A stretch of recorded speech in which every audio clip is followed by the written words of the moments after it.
Duterte Death Squad, yan ang iniisip na grupo ng mga Sparrow Unit ni Pangulong Duterte na panlaban sa mga hit squad ng New People's Army o NPA. Ang pangalang Sparrow Unit na uso nung panahon ni dating Pangulong Ferdinand Marcos, mga hit squad ng NPA. I will match their talent also for assassinating people. May armas yan sigurado. So mag-create ako ng Sparrow. Duterte Death Squad against the Sparrow. Umani ng batikos ang pahayag na yan ng Pangulo. Illegal daw kasi ang gustong mangyari ng Pangulo. At sino nga ba mga pwede maging miyembro ng Sparrow Unit? Sabi ngayon ni Presidential Spokesperson Salvador Panelo, may nagsasabing pwede sila mga dating miyembro ng NPA na nagbalik loob na sa gobyerno. Pero mabilis ding sinabi ni Panelo, ideya pa lang naman daw ng Pangulo yun. That's an idea being floated also from other sources. That it's a good thing daw na mas maganda mga dating NPA members ang kasama ng mga men in uniform kasi ma-identify mo kagad. Hindi ka na mag-aantay, nababariling ka.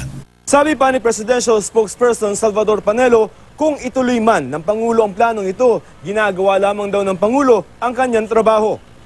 Kaya nga raw inisyo ng Pangulo ang Memorandum Order No. 32 para sa pag-deploy ng karagdagang puwersa sa Bicol Region, Samar, Negros Oriental at Negros Occidental dahil pinaiigting ng pamahalaan ang kampanya laban sa mga komunista. Well, that's part of the intention. The foremost reason is to protect us from acts of terrorism, acts of criminality being committed in those areas pointed to by Memorandum No. 32. Pero para kay PNP Chief Police Director General Oscar Albayalde, hindi raw dapat kung sino-sino lamang ang pwede maging miyembro ng Duterte Death Squad. They have to undergo the processing also, yung normal processing to own a firearms. Para kay Defense Secretary Delfin Lorenzana, dapat mga sundalo ang mga miyembro nito. Dapat mga sundalo at saka mayroong accountability, may mga commander sila at saka wala silang blanket authority na tirahin na lang kung sino ang gusto nila tirahin. Tinawag namang baliw ni CPP-NDFP Founding Chairman Joe Masison si Pangulong Duterte.